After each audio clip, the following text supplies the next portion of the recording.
A vingança definitiva. Um brinde às mentiras. Ela foi cruelmente humilhada e abandonada enquanto estava grávida de quadrigêmeos. Anos depois, ela retorna como uma poderosa advogada, e o que acontece quando ela confronta aqueles que a destruíram deixa todos em choque. Sua vingança vai além de todas as expectativas. Antes de assistir, curta, se inscreva no canal e comente de onde você é, para que possamos entregar ainda mais vídeos para você. E agora, eu gostaria de fazer um brinde à mulher que mudou a minha vida. Júlio ergueu sua taça, sorrindo para Isadora, com o charme que havia conquistado não apenas ela, mas toda a cidade de Itacaré, na Bahia.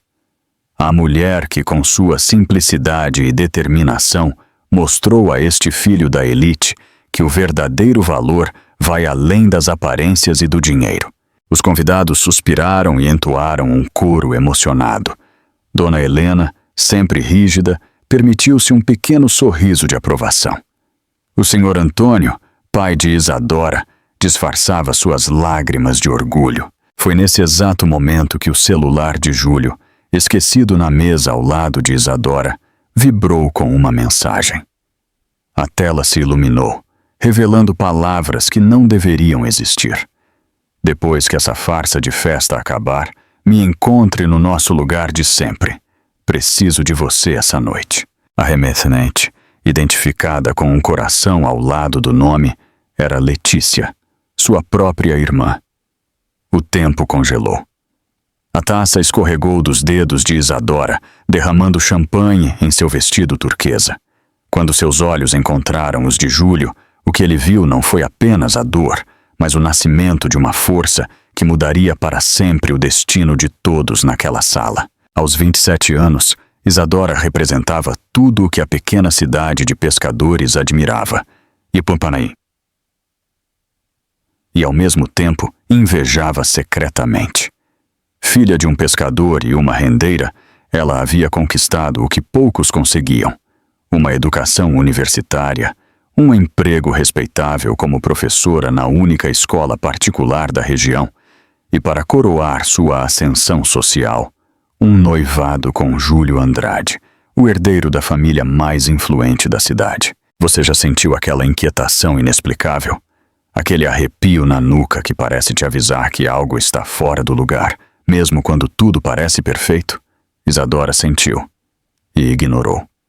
O destino não oferece avisos claros, apenas sussurros que muitas vezes confundimos com ansiedade. Na sala de estar, seu pai, o senhor Antônio, esperava com seu melhor terno, aquele guardado para ocasiões especiais como casamentos e formaturas. Ao ver a filha, seus olhos marejaram.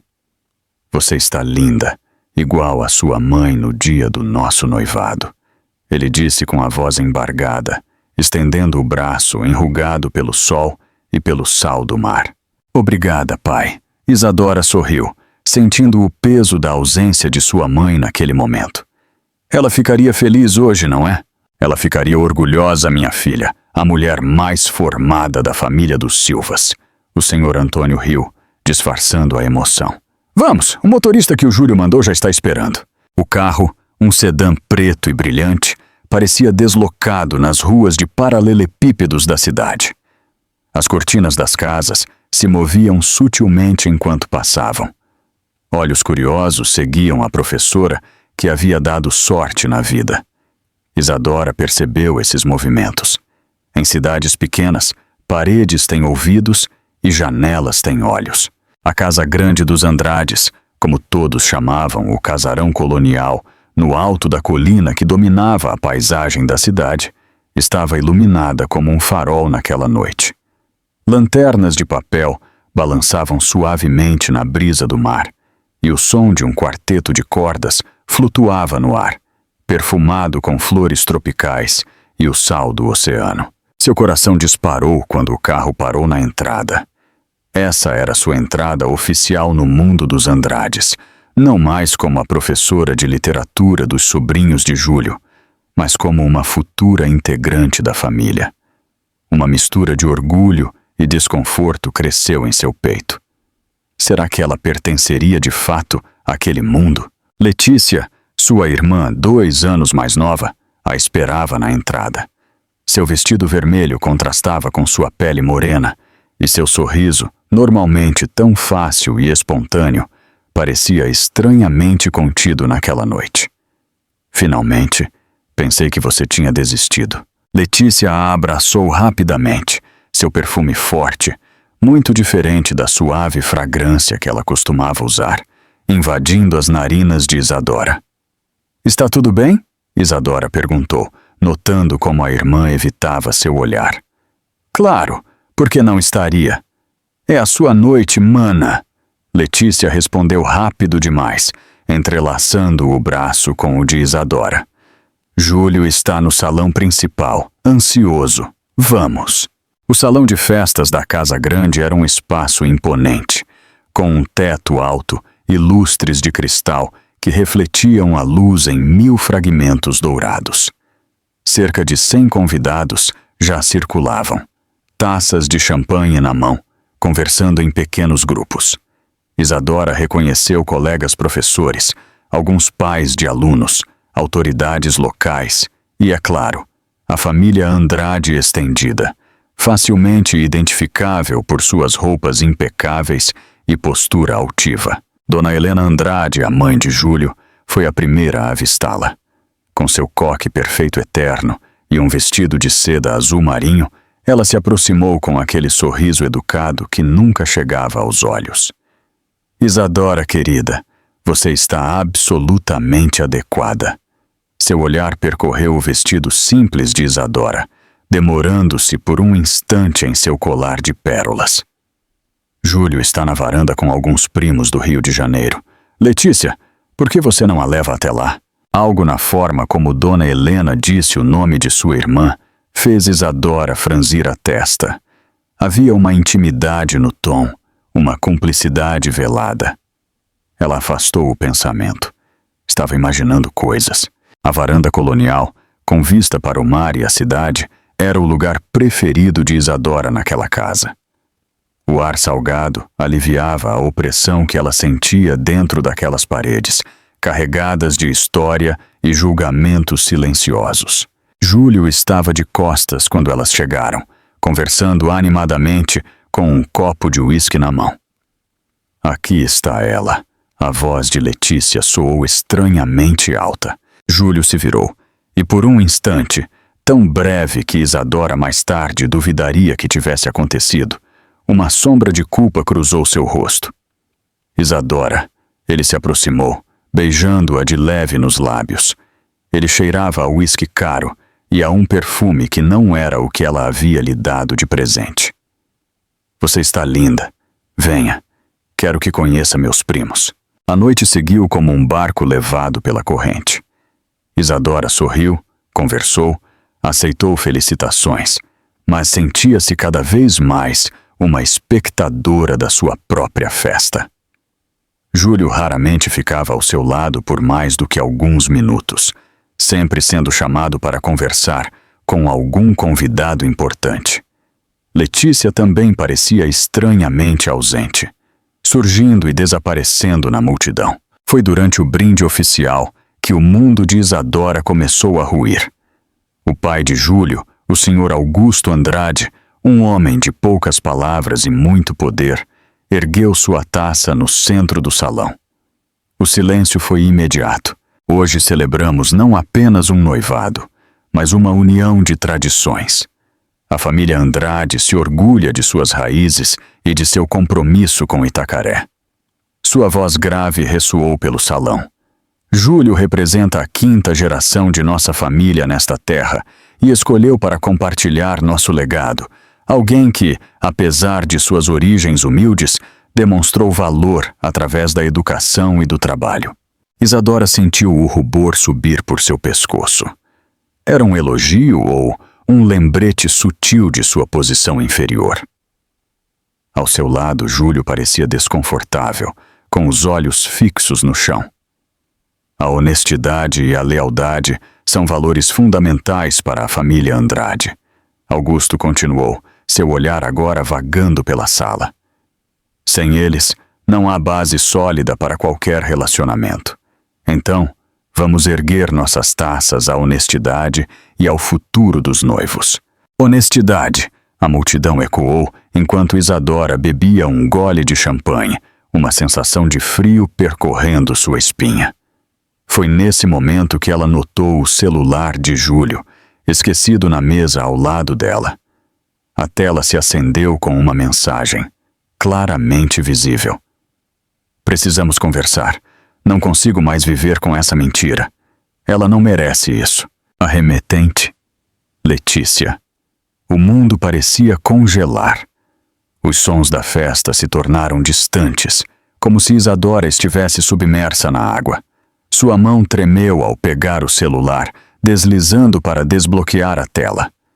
Júlio nunca havia trocado sua senha desde que eles começaram a namorar, 201, o número da casa de sua avó. As mensagens eram como ondas se chocando sobre sua cabeça, uma após a outra, implacáveis. A noite de ontem foi incrível. Sinto falta do seu toque. Não sei por que você ainda insiste nesse noivado quando sabemos o que sentimos. 5 anos é tempo demais para viver nas sombras. 5 anos. A duração exata de seu relacionamento com Júlio. As peças se encaixaram com uma clareza dolorosa. As constantes viagens de Júlio coincidindo com as épocas em que Letícia dizia que estava visitando amigos na capital. A recente insistência de sua irmã em participar dos preparativos do casamento. O novo perfume que ela agora reconhecia em ambos. O celular escorregou de suas mãos, caindo na mesa com um baque que atraiu olhares curiosos. Quando ela levantou o olhar, encontrou Júlio e Letícia parados a poucos metros de distância, observando-a com expressões de horror compreensível. Isadora! Júlio deu um passo em sua direção, mas ela recuou. O silêncio se expandiu pelo salão, os convidados percebendo que algo significativo estava acontecendo. Dona Helena se aproximou rapidamente, sempre atenta a potenciais escândalos. O que está acontecendo aqui? Ela perguntou com a voz controlada, os olhos faiscando de preocupação. Pergunte ao seu filho, Isadora respondeu, surpreendendo a si mesma com a firmeza em sua voz. Pergunte a ele sobre ela e a minha irmã, sobre os 5 anos de mentiras. O suspiro coletivo foi audível. Em uma cidade onde as aparências importavam mais do que a verdade, aquele momento representava o colapso de uma fachada cuidadosamente construída. Isadora, podemos conversar em particular? Júlio tentou novamente, seu rosto uma máscara de pânico. Não era pelo relacionamento perdido, ela percebeu, mas pela exposição pública. Não temos mais nada para conversar, ela respondeu, tirando o anel de noivado, um diamante solitário grande demais para seu dedo delicado, e colocando-o na mesa. A festa acabou. Com uma dignidade que ela não sabia que possuía, Isadora cruzou o salão em direção à saída, passando por seu pai, que a olhava com uma mistura de confusão e tristeza. Vamos para casa, pai, ela sussurrou, segurando o braço dele. Enquanto desciam a colina no carro agora silencioso, Isadora permitiu que as primeiras lágrimas caíssem, não apenas pelo amor perdido, mas pela confiança quebrada das 2 pessoas mais importantes em sua vida. A dor era física, um aperto no peito que dificultava a respiração. O que aconteceu lá dentro, minha filha? Seu pai finalmente perguntou, sua voz suave como as ondas calmas de uma maré baixa. A vida me mostrando quem as pessoas realmente são. Pai. Ela respondeu, olhando pela janela para as luzes da cidade, que agora pareciam frias e distantes, e talvez quem eu preciso ser a partir de agora. Naquela noite, deitada em sua cama de solteiro, ouvindo o som distante do mar que sempre a havia confortado, Isadora sentiu algo além da dor, uma resolução surgindo das cinzas da humilhação. Enquanto as estrelas brilhavam indiferentemente no céu baiano, ela fez uma promessa silenciosa a si mesma. Aquela noite não seria o fim de sua história, mas o verdadeiro começo. O que ela não sabia, ao finalmente adormecer exausta de tanto chorar, era que dentro de seu ventre uma nova vida, não, 4 novas vidas, já estavam começando sua jornada, e que o destino, sempre irônico, guardava reviravoltas que transformariam a maré de sua existência nos próximos 15 anos. A tempestade tinha apenas começado. Qual você acha que é a força que move Isadora? Compartilhe seus pensamentos nos comentários abaixo. Se essa história está te prendendo na ponta da cadeira, não deixe de curtir e se inscrever no nosso canal para mais histórias como essa. Uma promessa de mãe. O silêncio que se seguiu ao baque da taça quebrada parecia palpável, como uma névoa densa que encheu o salão da casa grande da família Andrade. Isadora permaneceu imóvel, seus olhos fixos nas palavras luminosas que pulsavam na tela do celular, como se ao desviar o olhar, ela pudesse apagar aquela verdade insuportável. Isadora, não é o que você está pensando. Júlio se recuperou primeiro, sua voz traindo um pânico mal disfarçado. Ele estendeu a mão para pegar o celular de volta, mas ela deu um passo para trás, segurando o aparelho como uma prova preciosa de um crime. Não. Sua voz saiu baixa, quase um sussurro. Então me explique o que significa a sua mensagem para a minha irmã, com um coração ao lado do nome, marcando um encontro no seu lugar de sempre depois disso. Como você chamou? Ah, sim, farsa de festa. Os olhares dos convidados se voltaram instintivamente para Letícia, que permanecia paralisada ao lado da mesa de sobremesas, o rosto uma máscara de horror e culpa.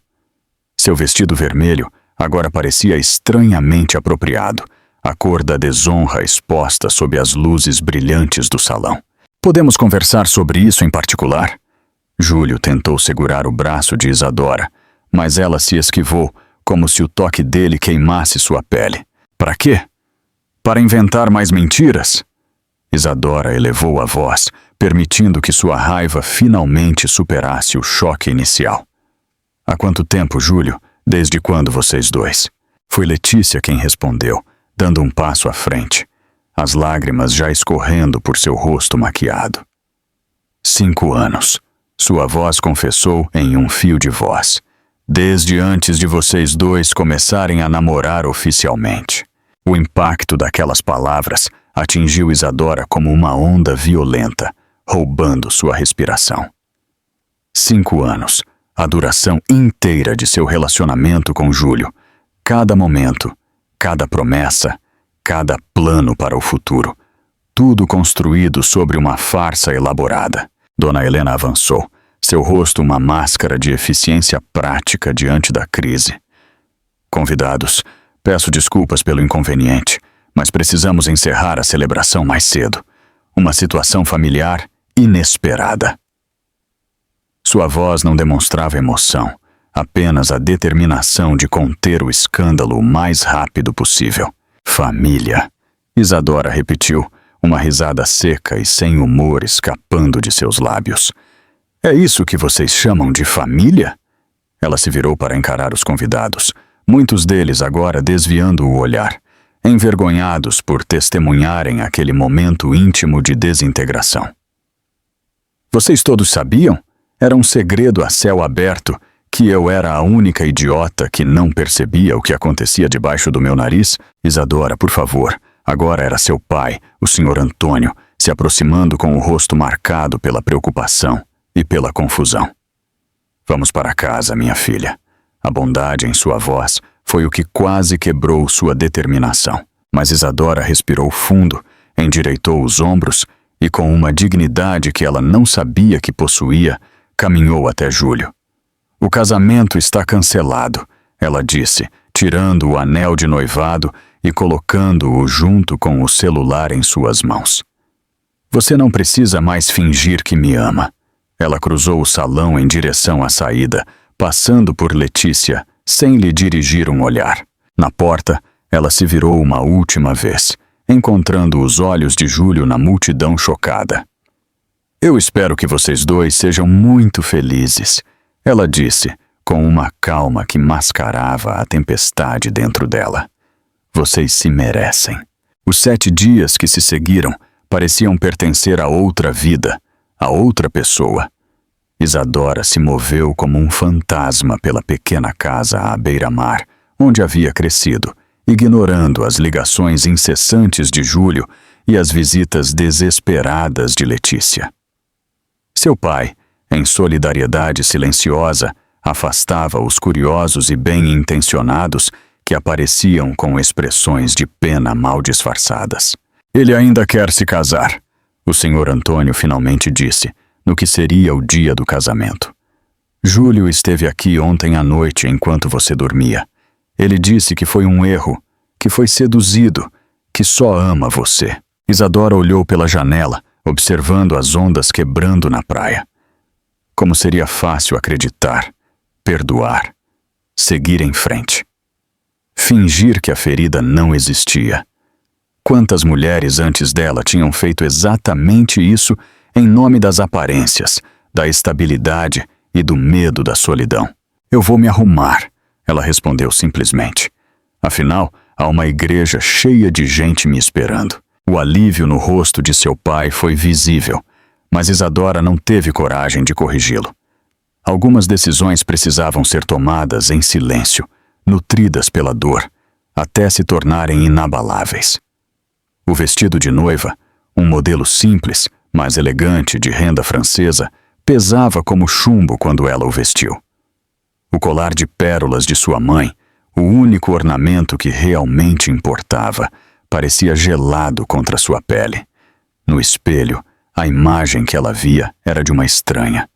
Olhos opacos, um sorriso ensaiado, uma boneca prestes a desempenhar o papel mais importante de sua vida.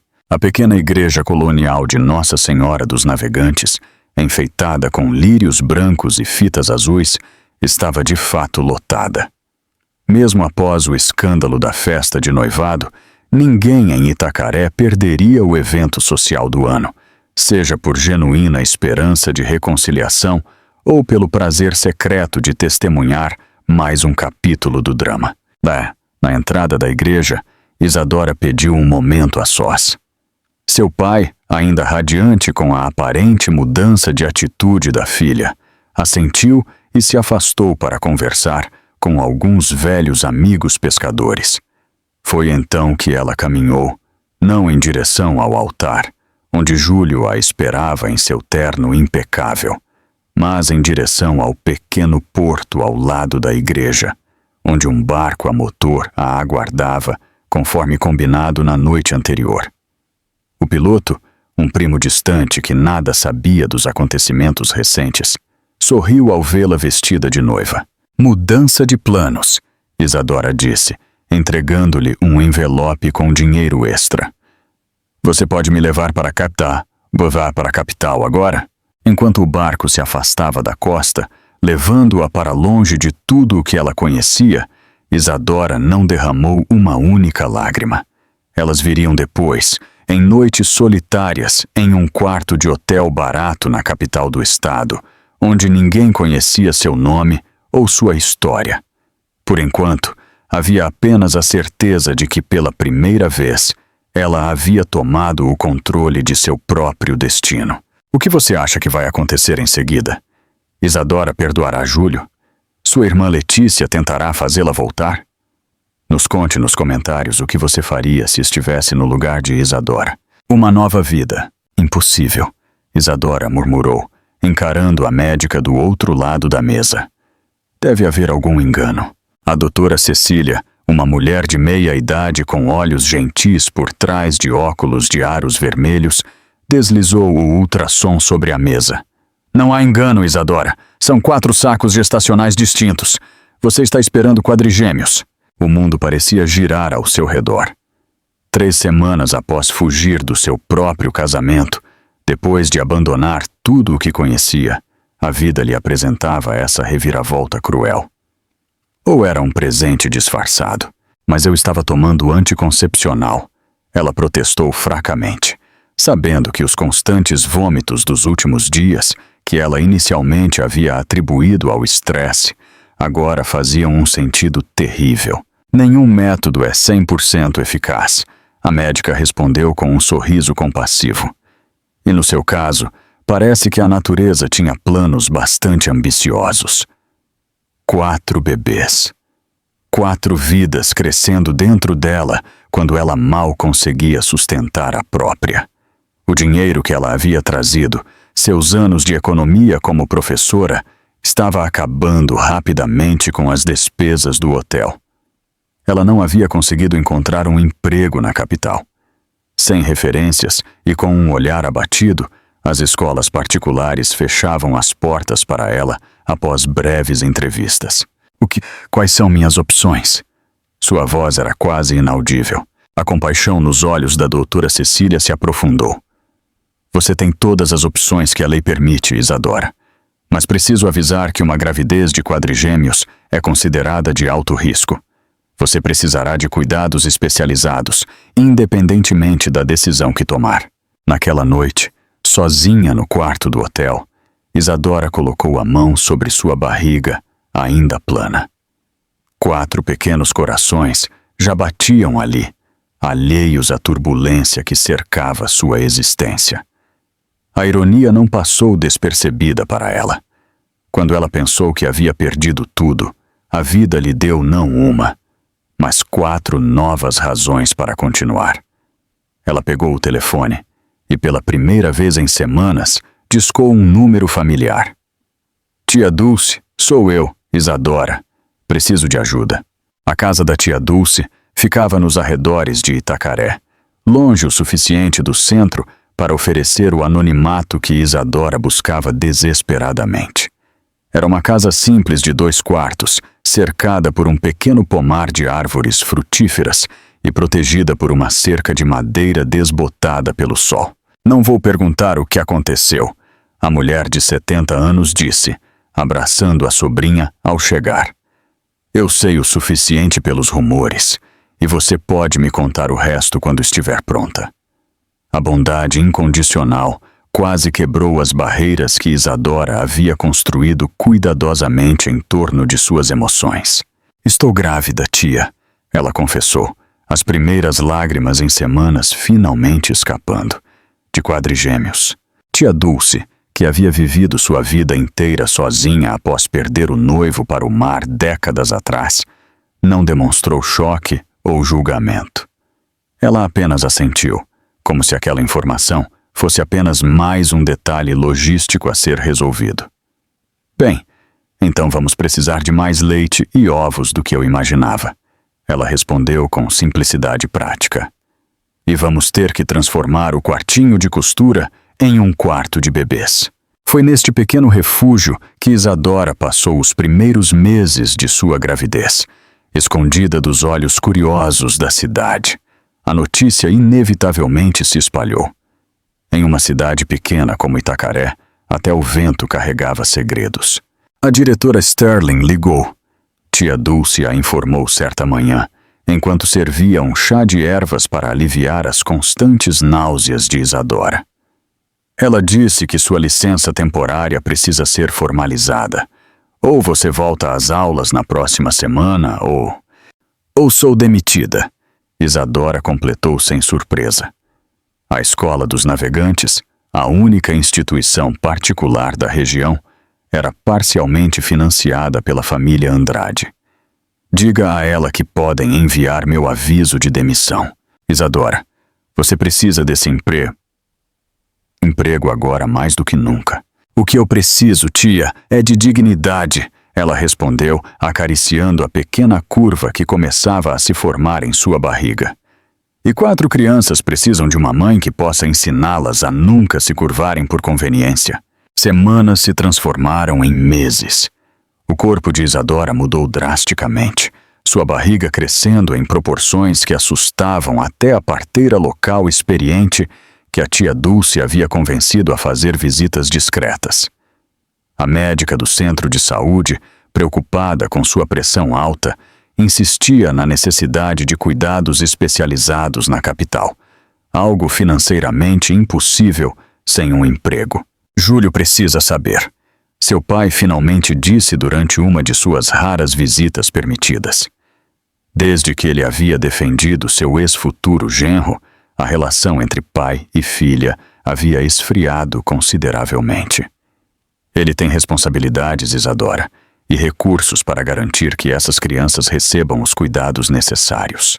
Meus filhos não serão usados como moeda de troca ou objetos de caridade. Ela respondeu firmemente. Eles são minha responsabilidade, apenas minha. Na verdade, o medo que ela nem confessava a si mesma era que Júlio tentasse tirar as crianças dela, com seu poder financeiro e sua influência local. Quem poderia impedi-lo de argumentar que uma mãe solteira desempregada não seria capaz de criar 4 crianças adequadamente? Então ela persistiu, dia após dia, na reclusão quase monástica da casa da tia Dulce. Ela leu todos os livros sobre gravidez e cuidados infantis que pôde encontrar na pequena biblioteca municipal, usando sua memória fotográfica para absorver cada detalhe. Quando o sono não vinha, o que acontecia com uma frequência crescente à medida que a gravidez avançava, ela estudava para o exame de admissão da Faculdade de Direito, usando apostilas antigas que a tia Dulce havia conseguido com uma conhecida que trabalhava na secretaria de um cursinho. "Por que isso agora, minha menina?" Sua tia perguntou, encontrando-a debruçada sobre os livros às 3 da manhã, sua enorme barriga apoiada em um travesseiro improvisado. "Porque eu preciso ser mais do que uma história triste que contam nos salões de beleza", Isadora respondeu, sem tirar os olhos do texto sobre direito constitucional. "Eu preciso ser o tipo de pessoa que meus filhos terão orgulho de chamar de mãe." Foi durante uma dessas sessões de estudo noturnas que as primeiras contrações começaram, leves no início, depois se intensificando com uma velocidade alarmante. Com 6 meses de gravidez, era cedo demais. "Tia!" ela gritou, o pânico crescendo junto com a dor lancinante que agora dominava seu corpo. "Os bebês, algo está errado." O que se seguiu foi uma sequência confusa de imagens e sensações. Tia Dulce ao telefone, chamando a ambulância, a viagem interminável para o hospital regional, as vozes urgentes dos médicos discutindo uma cirurgia de emergência, o medo paralisante de perder aquelas 4 vidas que haviam se tornado sua única razão para continuar. "Vamos precisar de uma autorização para uma cesariana imediata", a voz distante de um médico disse. "A paciente tem pré-eclâmpsia grave e os batimentos cardíacos de 2 dos fetos estão irregulares." A última coisa que Isadora viu antes que a anestesia a levasse para a escuridão foi o rosto angustiado de tia Dulce, segurando sua mão, como uma âncora no meio da tempestade. "Lute, minha filha", sua tia sussurrou em seu ouvido. "Seus bebês precisam de você. Lute como você nunca lutou antes." E foi exatamente isso que Isadora fez. Mesmo inconsciente, ela lutou com cada fibra de seu ser, com uma determinação que surpreenderia até a experiente equipe médica, porque aqueles 4 pequenos batimentos cardíacos eram agora o ritmo que guiava sua própria existência, e ela não permitiria que nada, nem mesmo seu corpo exausto e traído, o silenciasse. Esperamos que essa história esteja te cativando. Deixe um comentário abaixo com seus pensamentos sobre qual será o destino de Isadora. Seus bebês sobreviverão? E ela algum dia perdoará Júlio e Letícia? Não se esqueça de curtir e compartilhar. Um novo caminho. A luz branca do centro cirúrgico parecia distante, como estrelas vistas através de águas profundas. Isadora flutuava entre a consciência e a escuridão, ancorada apenas pelo som rítmico dos monitores cardíacos e vozes urgentes, discutindo pressão arterial e batimentos cardíacos fetais. Perdendo muito sangue, transfusão imediata, BB3 com bradicardia. Precisamos terminar agora. Saturação da mãe caindo. Fragmentos de frases penetraram o véu da anestesia, cada palavra aumentando o terror que a envolvia. Com um esforço sobre-humano, Isadora tentou falar, para perguntar sobre seus filhos, mas nenhum som escapou de seus lábios secos. Ela apenas sentiu uma única lágrima escorrendo pelo canto do olho, enquanto a escuridão a reclamava novamente. Quando ela acordou, estava em uma UTI. O baip constante das máquinas substituía o som das ondas do mar que a haviam confortado durante toda a sua vida. Ela tentou se mover, mas seu corpo parecia feito de chumbo, cada centímetro protestando com uma dor aguda. Bem-vinda de volta, a voz gentil de uma enfermeira se materializou ao seu lado. Você nos deu um grande susto, guerreira. Meus bebês? A voz de Isadora saiu irreconhecível, rouca e frágil. A enfermeira sorriu, ajustando o gotejamento da IV ao lado da cama. Todos vivos, 2 meninos e 2 meninas, assim como o ultrassom previu. Eles estão na UTI neonatal, lutando bravamente como a mãe deles. Eu quero vê-los, em breve, a enfermeira prometeu, verificando seus sinais vitais. Primeiro, precisamos que você fique mais forte. Você teve eclampsia grave e sangramento durante a cirurgia, perdeu muito sangue, precisou de 2 transfusões. Por um momento, nós tememos. Ela não completou a frase, mas não era necessário. Isadora entendeu. Ela havia estado à beira da morte. Parte dela queria apenas fechar os olhos e se render à profunda fadiga que consumia cada célula de seu corpo. Seria tão fácil desistir, deixar que outros assumissem a responsabilidade por aquelas 4 vidas minúsculas e frágeis. 3 dias, a enfermeira continuou, interpretando mal seu silêncio como confusão. Você ficou inconsciente por 3 dias. Sua tia mal saiu da sala de espera. Quase tivemos que arrastá-la para casa ontem para que ela pudesse descansar um pouco. 3 dias.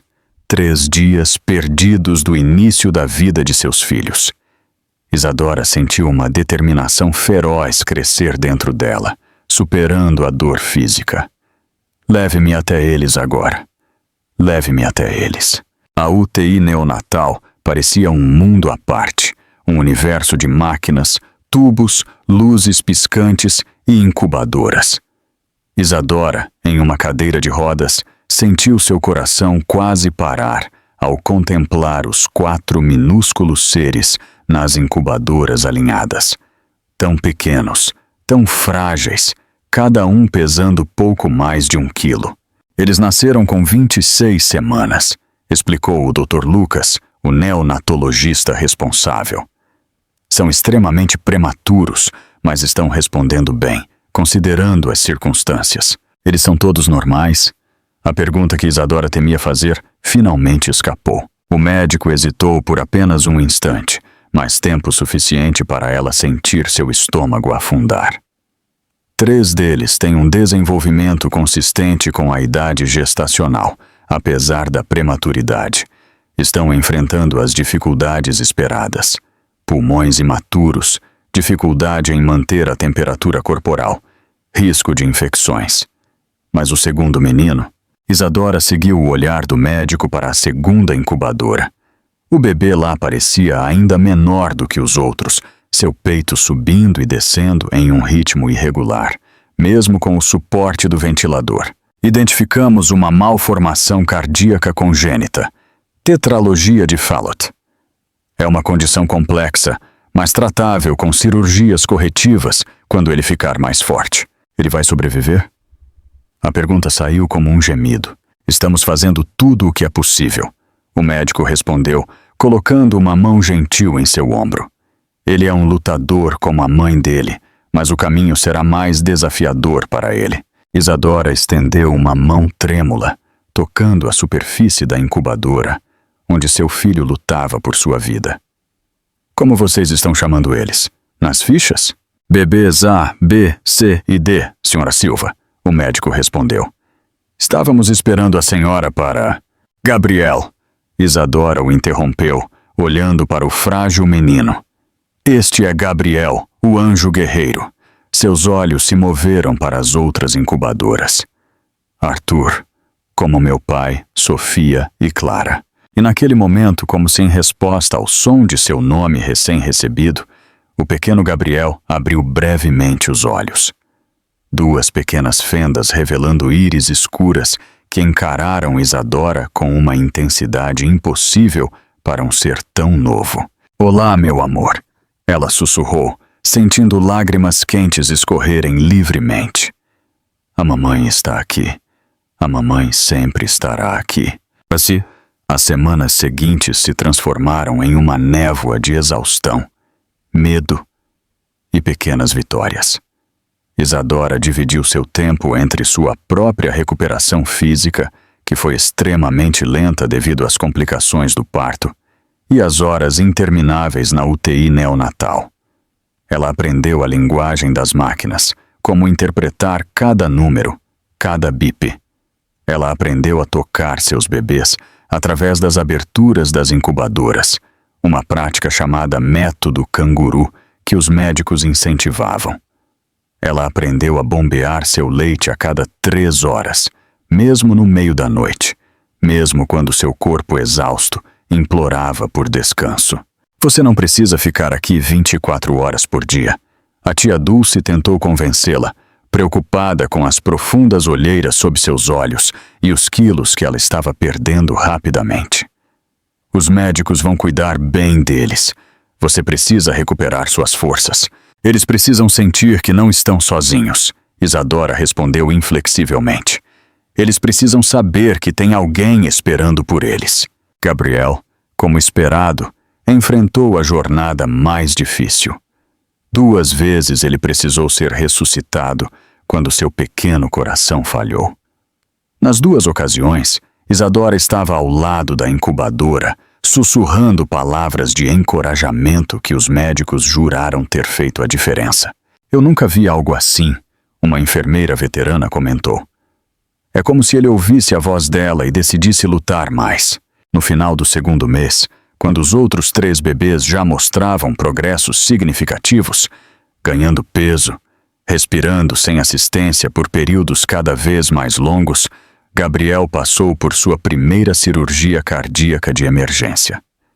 As 7 horas de espera na sala de espera da cirurgia foram as mais longas da vida de Isadora. O procedimento foi bem sucedido.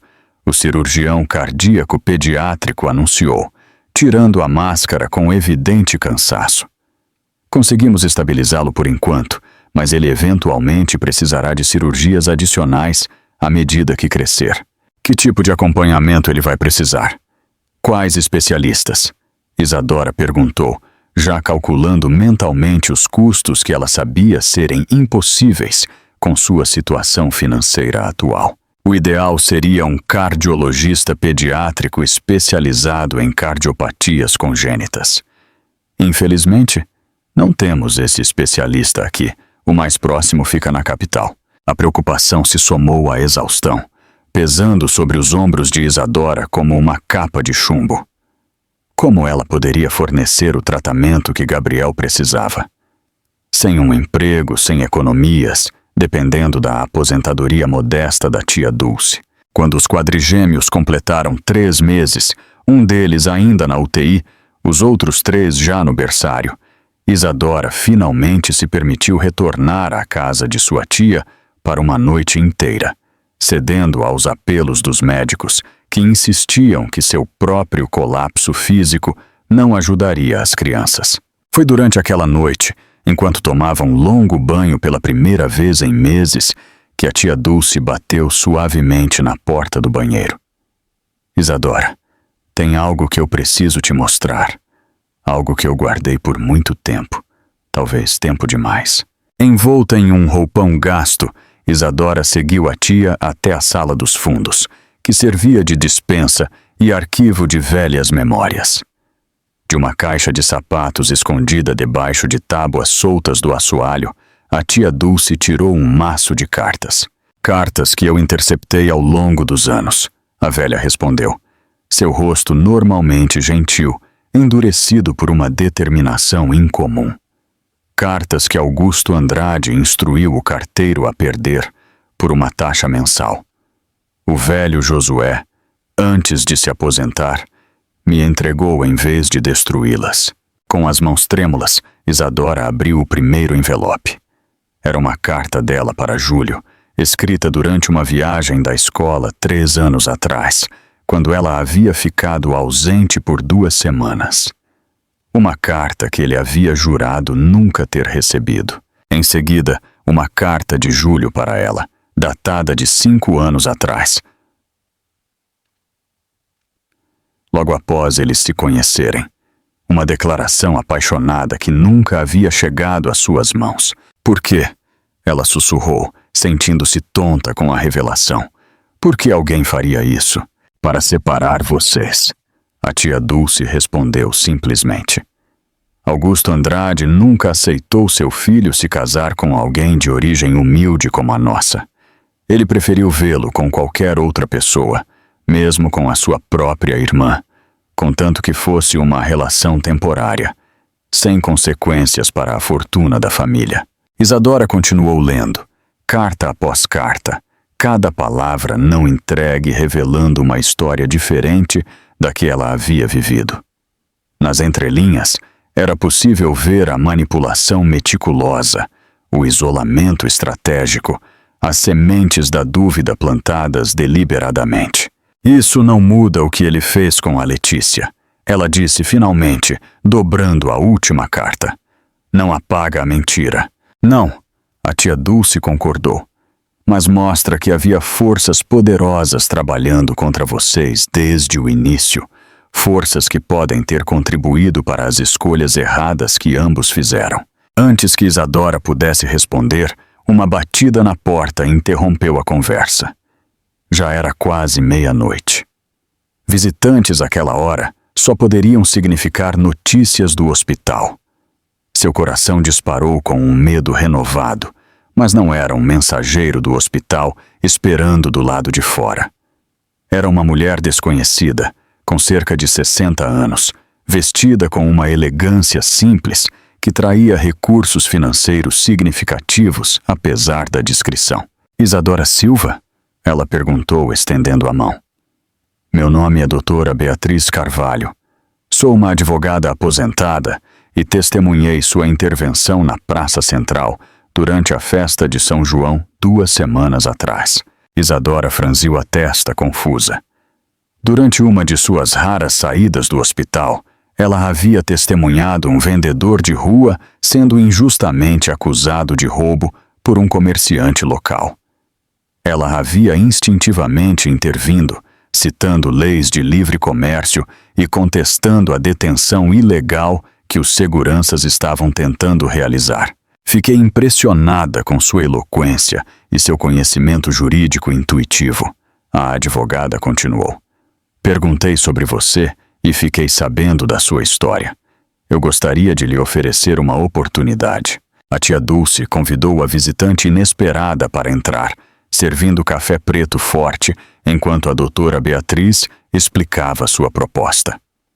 Uma bolsa de estudos integral para estudar direito na Universidade Federal da capital, com assistência de moradia e uma mesada mensal, financiada por uma fundação que ela presidia. Por quê? Isadora perguntou, sua suspeita natural aguçada por meses de luta solitária. Por que a senhora ajudaria uma estranha assim? O olhar da advogada se suavizou. Porque 30 anos atrás eu era você, uma jovem com potencial, enfrentando circunstâncias impossíveis, sem um caminho visível à frente.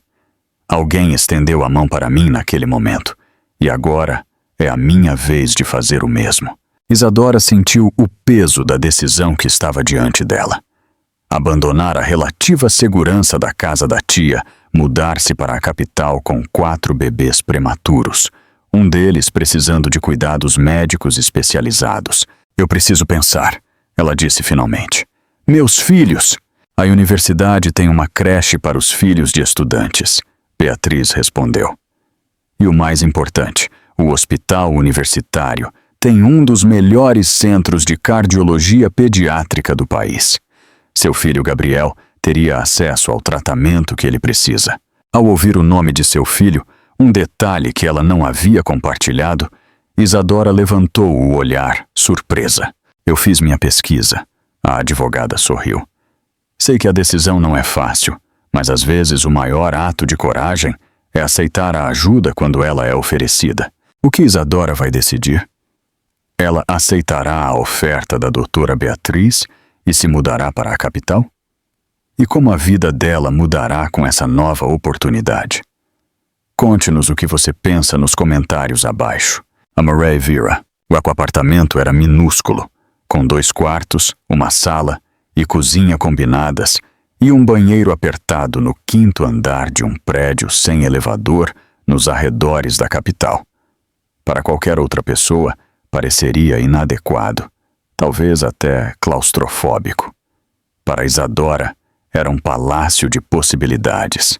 É uma das minhas propriedades mais antigas, explicou a doutora Beatriz, entregando-lhe as chaves com um sorriso. Não é luxuoso, mas é seguro e fica perto do campus e do hospital universitário.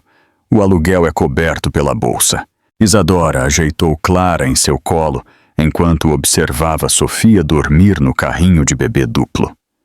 Arthur e Gabriel estavam no hospital, este último ainda precisando de monitoramento constante.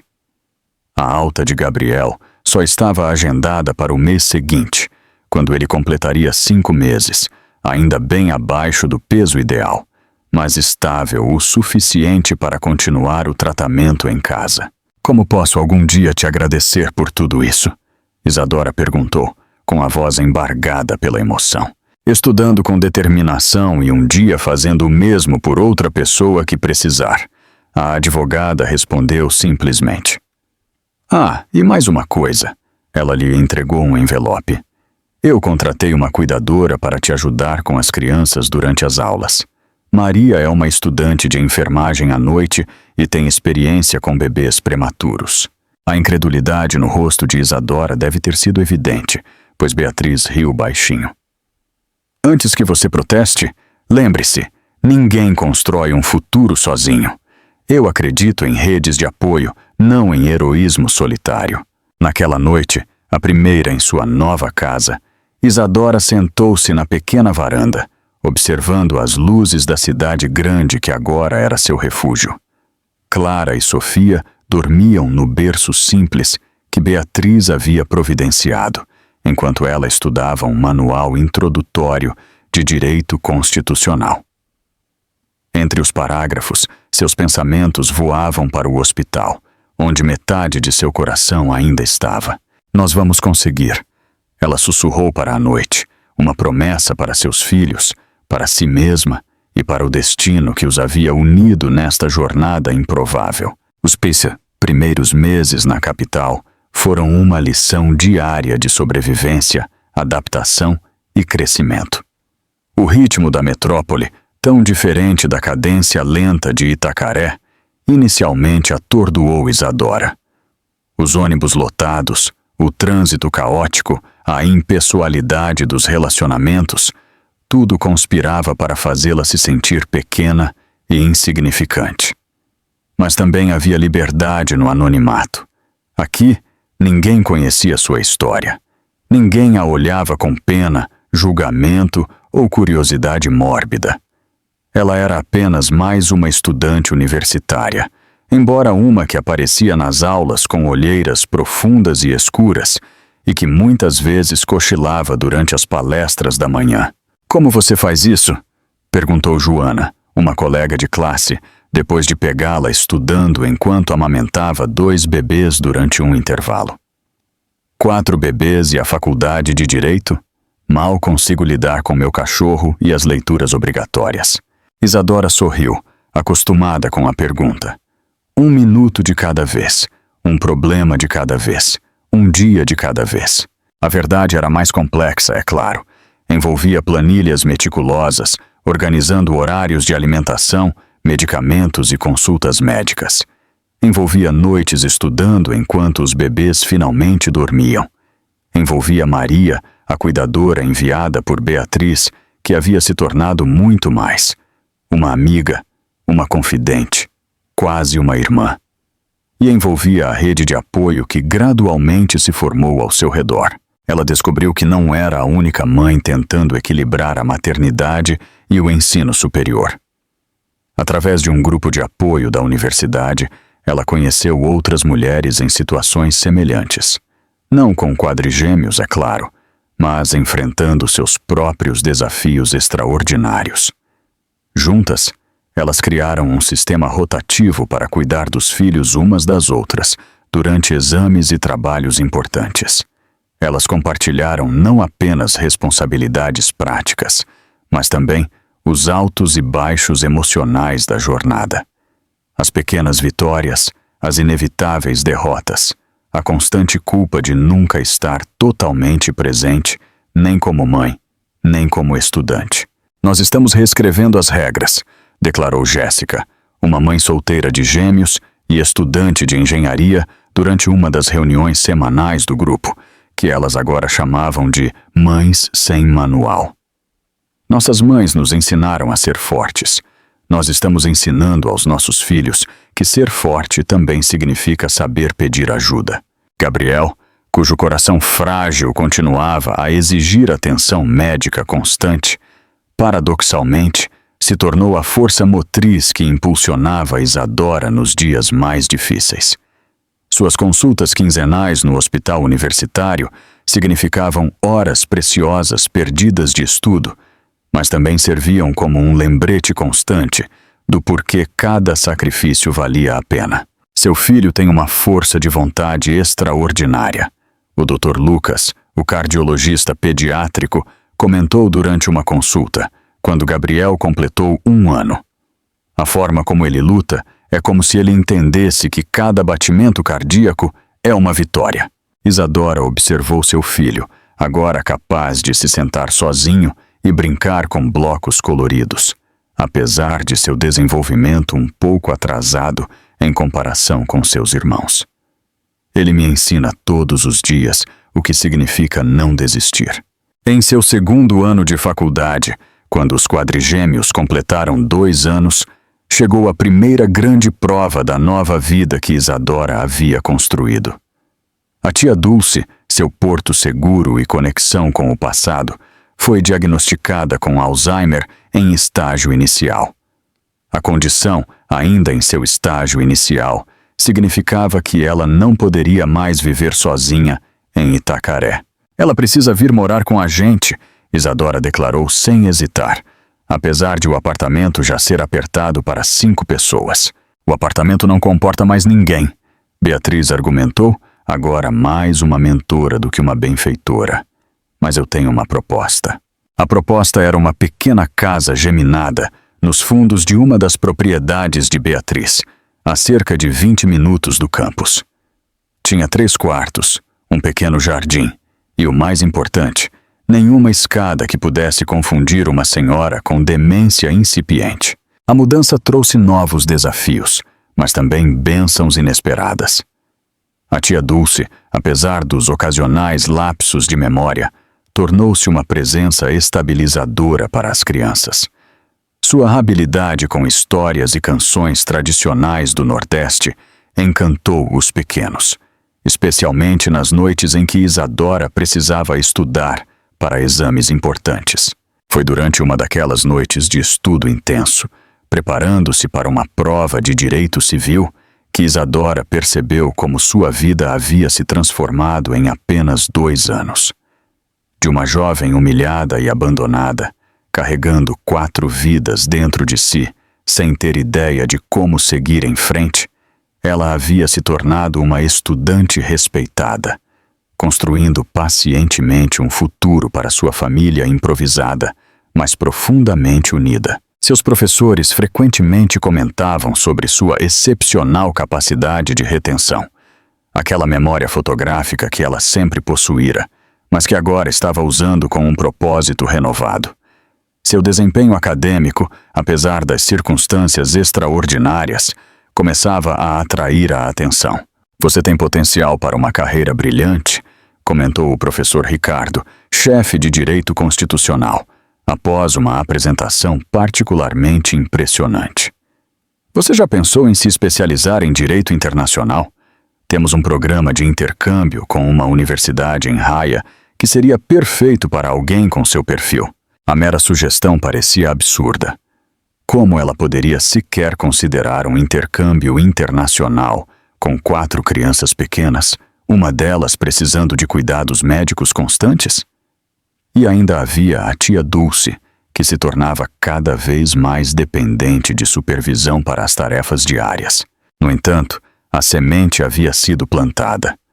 Naquela noite, enquanto ela observava seus filhos dormirem, Arthur e Gabriel dividindo um beliche, Sofia e Clara em camas de solteiro decoradas com estrelas fluorescentes, ela se permitiu, pela primeira vez em anos, sonhar além das necessidades imediatas de sobrevivência. Será que Jack Isadora aceitará a oferta de estudar no exterior?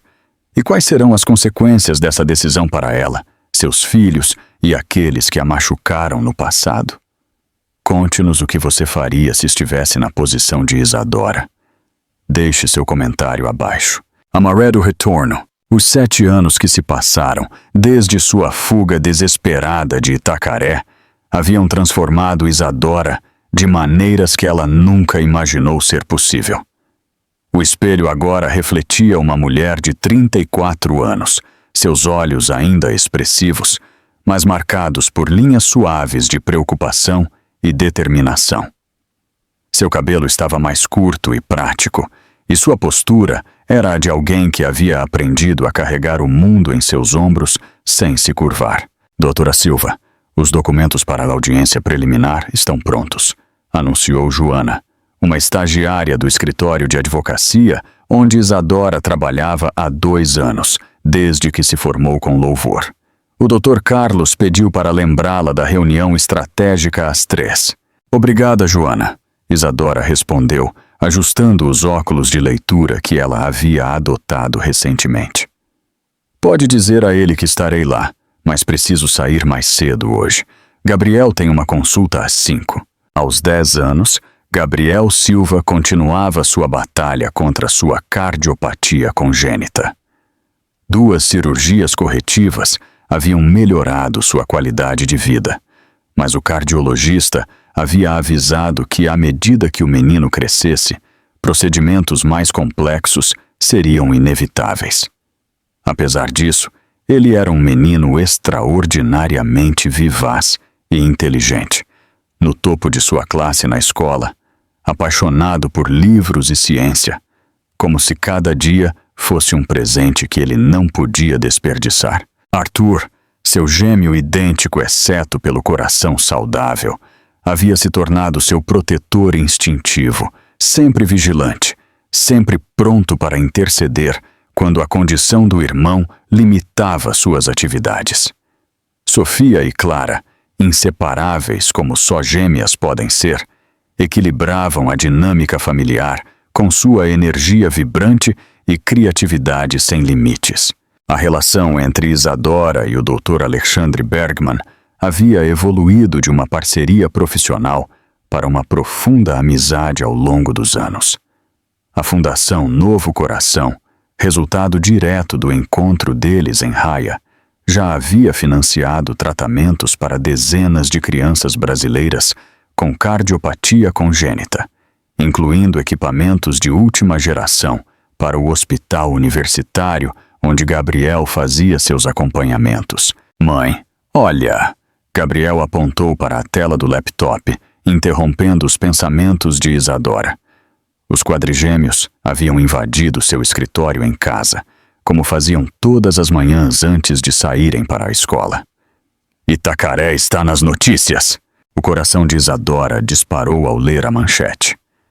Megaprojeto imobiliário ameaça desalojar moradores em cidade histórica do litoral nordestino.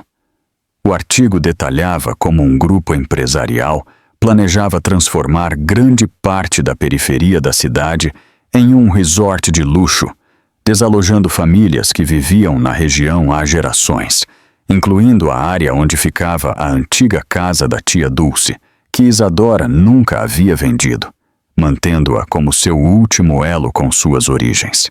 A construtora Andrades lidera o consórcio, dizia uma parte da reportagem, fazendo o sangue de Isadora gelar. Depois de tanto tempo, aquele nome ainda tinha o poder de acionar memórias dolorosas. "Está tudo bem, mãe?" perguntou Sofia, sempre a mais sensível às mudanças de humor da mãe. "Claro, meu amor." Isadora forçou um sorriso, fechando a tela do laptop. "Só lembrando de coisas antigas. Agora, todos para a escola." "Escola.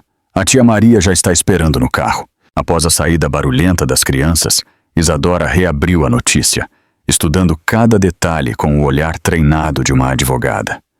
Algo dentro dela, aquela determinação inabalável que sempre a havia definido, começou a despertar. Não era apenas sobre sua antiga casa ou memórias do passado. Era sobre justiça. 3 telefonemas depois, sua decisão estava tomada. O ônibus que a levava de volta para Itacaré após 10 anos de ausência parecia viajar não apenas por estradas de asfalto, mas também por camadas de tempo.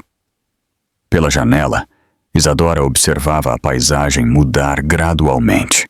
O concreto da metrópole dando lugar a campos verdes, depois a dunas e, finalmente, ao mar. Aquele mesmo mar que havia embalado seus sonhos e pesadelos desde a infância. "Você tem certeza disso?" A voz de Alexandre soou no telefone quando ela ligou do terminal de ônibus da cidade vizinha. "Eu posso pegar o próximo voo e te encontrar lá amanhã." "Preciso fazer isso sozinha, Alex," ela respondeu, sentindo o peso e a leveza daquela verdade. "As crianças estão bem com a Maria e a tia Dulce?" "Perfeitamente bem.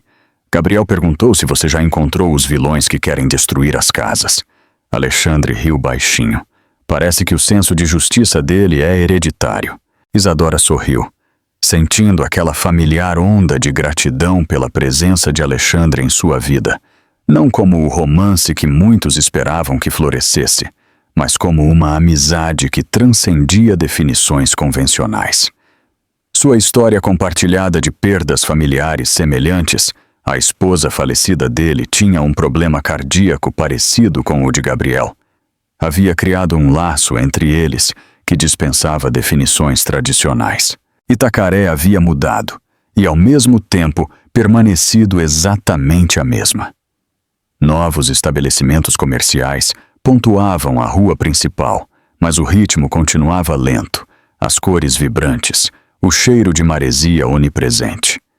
Rostos desconhecidos se misturavam com os familiares, alguns envelhecidos, outros apenas levemente marcados pelo tempo. O Hotel Mar Azul, o único estabelecimento do gênero na cidade, a recebeu sem reconhecimento. A recepcionista era jovem demais para se lembrar da história escandalosa da professora abandonada. Acomodada em um quarto simples com vista para o mar, Isadora abriu sua pasta de documentos, revisando as estratégias legais que havia desenvolvido durante a viagem.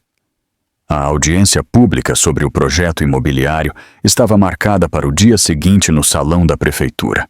A pesquisa preliminar revelou inúmeras irregularidades ambientais e sociais, estudos de impacto inadequados, compensações insuficientes e possíveis violações de áreas de preservação. Com suas especializações em direito ambiental e habitacional, Isadora havia identificado lacunas legais suficientes para, no mínimo, atrasar significativamente o projeto. Uma breve batida na porta interrompeu sua concentração.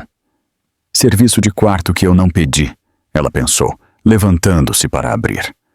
O rosto do outro lado da porta, no entanto, não pertencia a nenhum funcionário do hotel.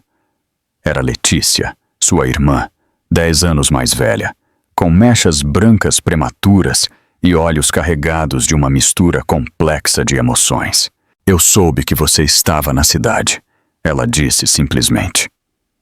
O silêncio que se seguiu parecia denso o suficiente para ser cortado com uma faca. Uma década de palavras não ditas, perguntas não respondidas, feridas não curadas.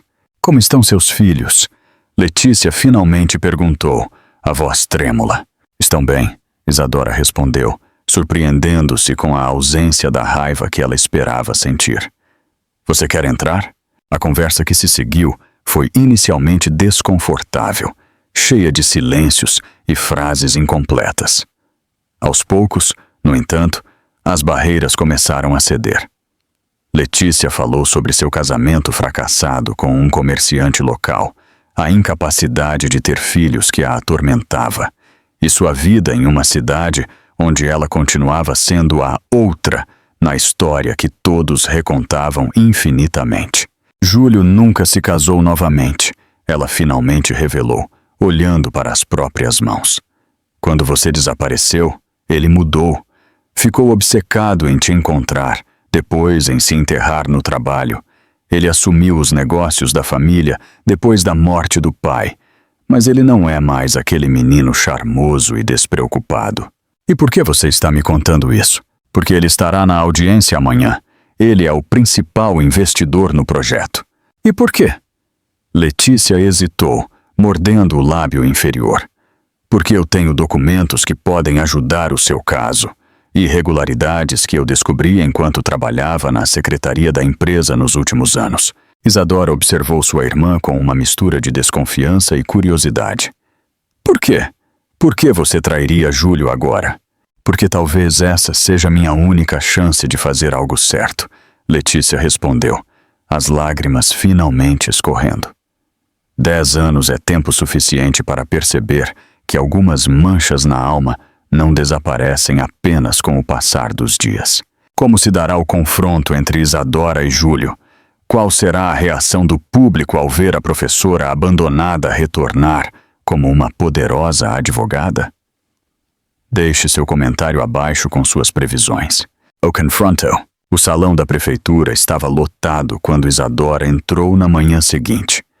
Vestida em um terno azul marinho simples, mas elegante, com uma pasta de documentos na mão, ela atraiu olhares curiosos. Alguns de reconhecimento, outros apenas notando a presença de uma estranha em um evento tão local. A mesa principal era ocupada por figuras de autoridade. O atual prefeito, representantes do Departamento de Meio Ambiente e... ele, Júlio Andrade, agora com 37 anos, com os cabelos levemente grisalhos nas têmporas, o rosto mais anguloso, mais duro. Seus olhos percorriam a plateia distraidamente enquanto ele ajustava o microfone para sua apresentação. Foi então que seus olhos se encontraram. O choque em seu rosto teria sido cômico em outras circunstâncias.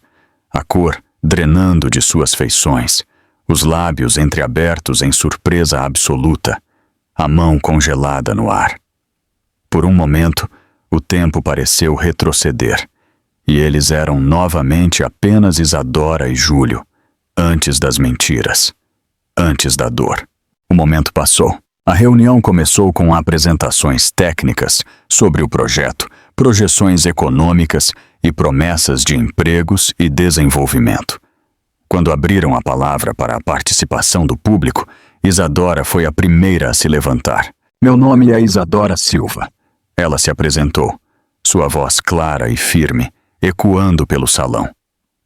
Sou advogada especializada em direito ambiental e represento os moradores da área afetada pelo projeto.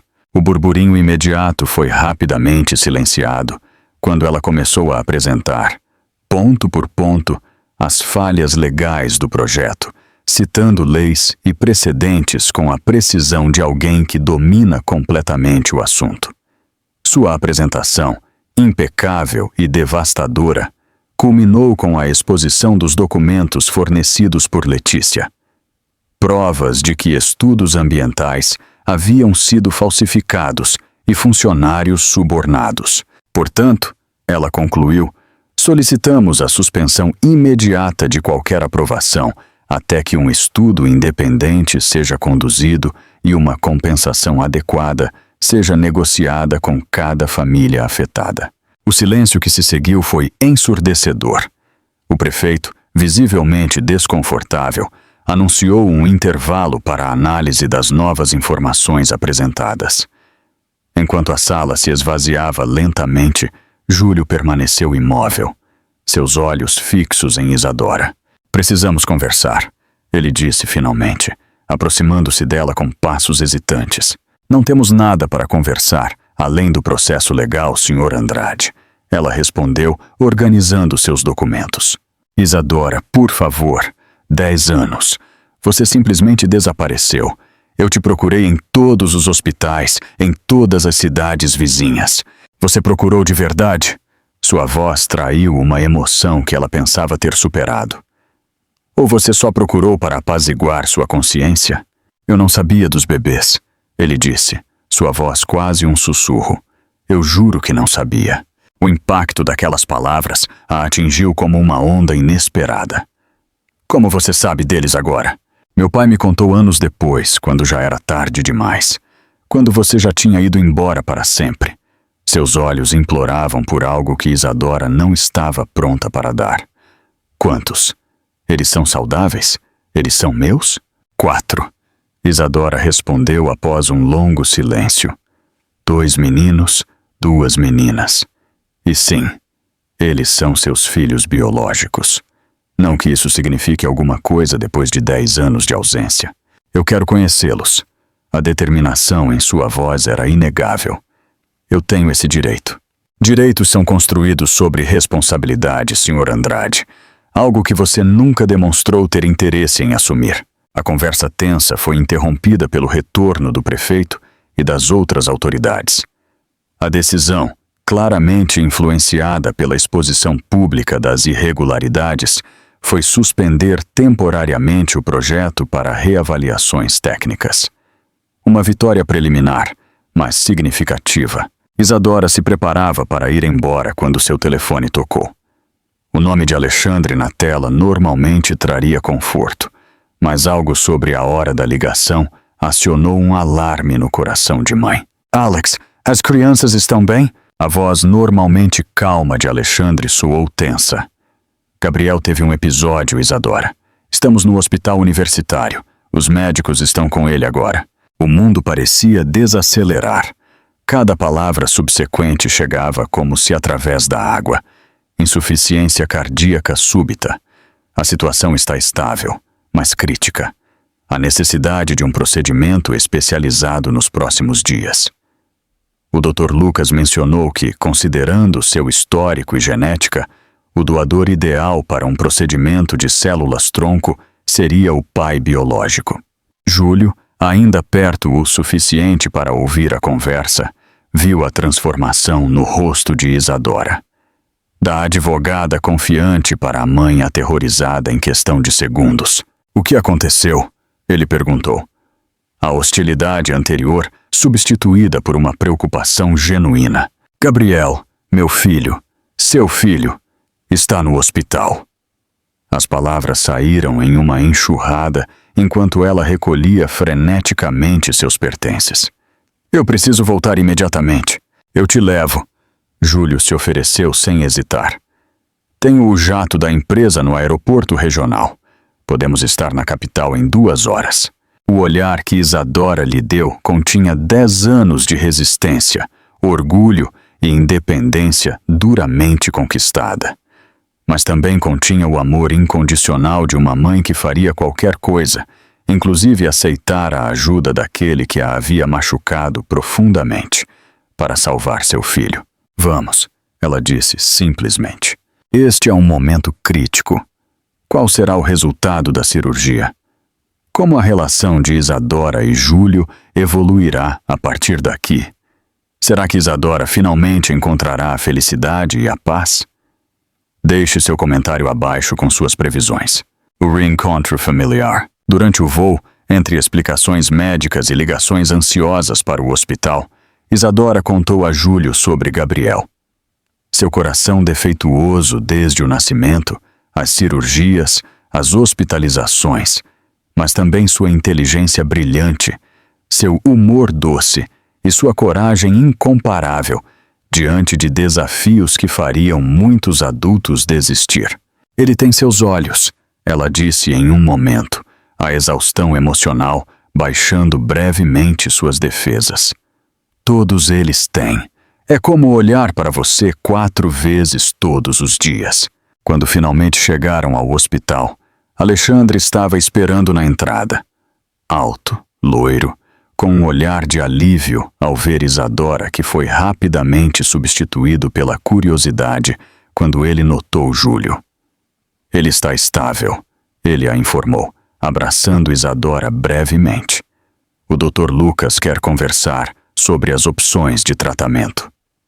O olhar de questionamento que ele deu a Júlio foi respondido com uma única frase de Isadora. Ele é o pai deles.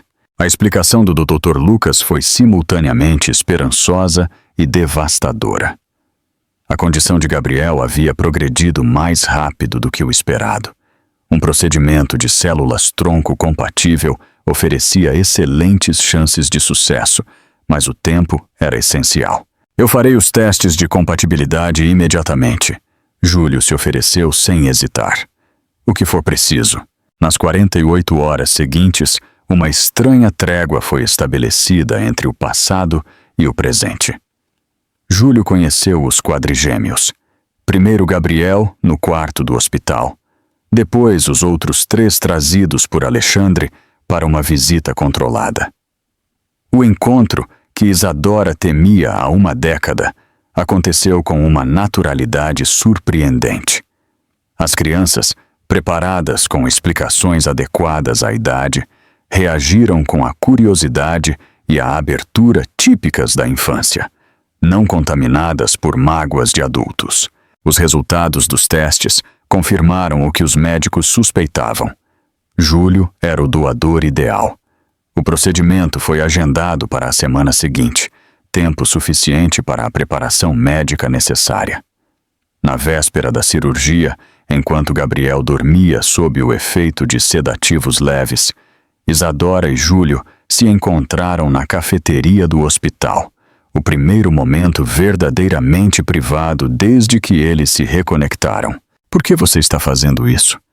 Ela finalmente perguntou, estudando o homem que ela uma vez conhecera intimamente e que agora parecia um estranho familiar.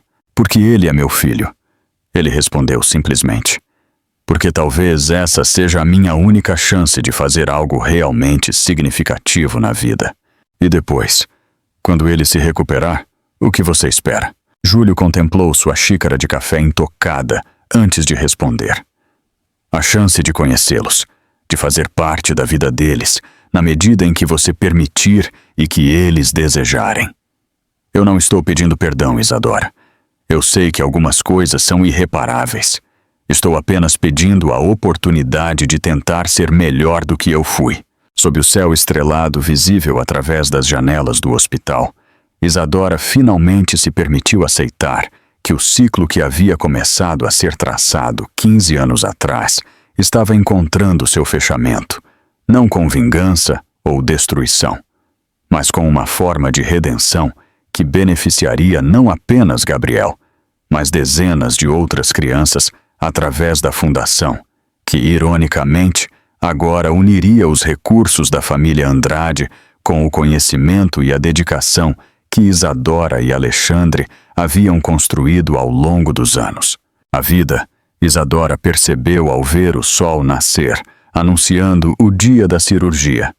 Não se move em linhas retas de causa e efeito, mas em espirais complexas, onde dor e alegria, perda e ganho, separação e reencontro, eventualmente encontram seus próprios equilíbrios. Não porque o destino assim o dita, mas porque os seres humanos, com toda a sua imperfeição, ocasionalmente escolhem reconstruir em vez de destruir, perdoar em vez de guardar rancor, olhar para frente em vez de permanecerem presos ao passado. Na sala de espera, cercada por sua família improvável, seus 4 filhos milagrosos, a tia Dulce em seus momentos de lucidez, Alexandre com seu apoio constante e até mesmo Júlio se redimindo através do maior sacrifício que ele poderia oferecer, Isadora finalmente entendeu que sua verdadeira força nunca esteve na resistência solitária, mas na capacidade de criar conexões genuínas que transformaram estranhos em família, adversidade em oportunidade e feridas em inesperadas fontes de cura. Esperamos que essa história tenha tocado seu coração. Se você quer mais narrativas inspiradoras como essa, não deixe de curtir e se inscrever no nosso canal. E nos diga nos comentários qual foi a sua parte favorita da história. Obrigado por assistir.